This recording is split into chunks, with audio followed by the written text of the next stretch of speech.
আসসালামু আলাইকুম বন্ধুরা, কেমন আছেন আপনারা? আজকে ঈদের দিন।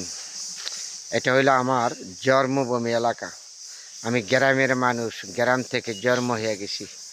গ্রামের প্রতি আমার ভালোবাসা আন্তরিকতা আছে। যখনই আমি থাকি, ঢাকা থাকি, শহরে থাকি, যেখানেই কর্ম করি, চাকরি করি, তাই না? আমি গ্রামের মানুষ, গ্রাম থেকে গেছি। গ্রামের প্রতি আমার ভালোবাসা।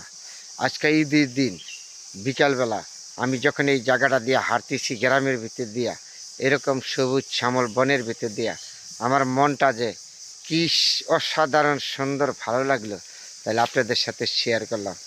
যেহেতু আপনারা যারা ওই যেখানেই থাকেন, গ্রামে এর মানুষ, আপনারা শহরে থাকেন, আপনারা ছেলে মেয়ে নিয়ে মাসে একবার হইল গ্রামে আসবেন। গ্রামে এসে আপনাদের এই পরিবেশগুলি ছেলে মেয়েদেরকে দেখাবেন, এই গাছপালা সবুজ শ্যামল এগুলি দেখাবেন। কারণ গ্রাম কখনো ভুলতে পারবেন না। আপনি যত বড় জমিদার হন, যত বড় চাকরি করেন, যত বড় নেতাই হন, গ্রাম হইল আমাদের সর্বোচ্চ থেকে প্রিয়। তাহলে আমি এই গ্রামের ভিতরে সবুজ শ্যামলের ভিতরে হাঁটতেছি, আজকে আপনাদের সাথে কথা বলতেছি।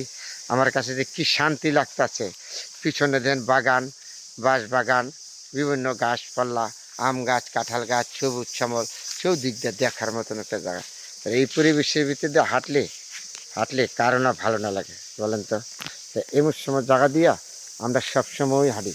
কারণ আমি এই জায়গার থেকে জন্ম হয়ে গেছি, এই গ্রামের ভিতর থেকে। তাহলে গ্রাম হইলে আমার সর্বোচ্চ থেকে প্রিয়। গ্রামের প্রতি আমার ভালোবাসা আছে, ইনশাল্লাহ থাকবে। যখনই আসি তখন আপনাদের সাথে আমার এই গ্রাম বাংলা, আমার এই জন্মভূমি এলাকা, এই ভূমি থেকে, এই মাটি থেকে আমি চলে গেছি। যে জায়গাটাতে দাঁড়ায় কথা বলতেছি, এটা হলো আমার বাপ দাদার জায়গা। তাহলে গ্রামের প্রতি আমাদের প্রতিটা মানুষের ভালোবাসা থাকা উচিত। এই গ্রামের মতন সুন্দর কখনো শহর পাবেন না। এই যে আমি দাঁড়িয়ে গেছি মানে একটা বনের ভিতরে, কি সুন্দর পরিবেশ, কি সুন্দর ভালোবাসা, দেখে মনটা ভরে গেছে। তাহলে আমার জন্মভূমি, আপনার জন্মভূমি এলাকা, প্রতিটা মানুষের জন্মভূমি এলাকা আছে। এই জন্মভূমি এলাকার দাঁত কখনো দিতে পারবেন না। যখনই সময় পাবেন ছুটে আসবেন। আমি যে আজকে হাঁটতেছি গ্রামের ভিতরে, এত অসাধারণ পরিবেশ, এত সুন্দর ভালো লাগতেছে, গাছপালা সবুজ শ্যামল, যেদিকে তাকাই এদিকে সুন্দর পরিবেশ আপনাদের সাথে শেয়ার করছি।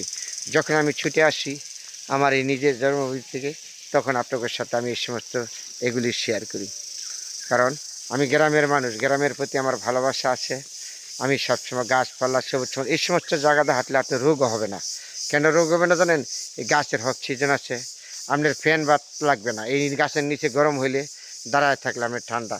এই সবুজ সমাজের ভিতরে এরকম বাগানের ভিতরে, বাঁশ বাগানের ভিতরে হাঁটলে, দেখলে যেদিকে তাকাবেন গাছপালা সবুজ শ্যামল, দেখে মনটা অসাধারণভাবে ভরে গেছে। তাহলে আপনাদের সাথে আমি যখনই আসি আমার জন্মভূমি এলাকা, তখন আপনাদের সাথে শেয়ার করি। অসাধারণ সুন্দর পরিবেশমূলক জায়গা, তার নাম ওই সোনার বাংলাদেশ, গ্রাম বাংলাদেশ। কত সুন্দর গাছপালা সবুজ শ্যামল, যেই দিকে তাকাবেন এদিকে দিয়ে মনটা ভরে যাবে। তাহলে আজকে আপনাদের সাথে ঈদের দিন বিকালবেলা শেয়ার করলাম গ্রাম বাংলার পক্ষ থেকে। সবাই ভালো থাকবেন, ঈদ মোবারক।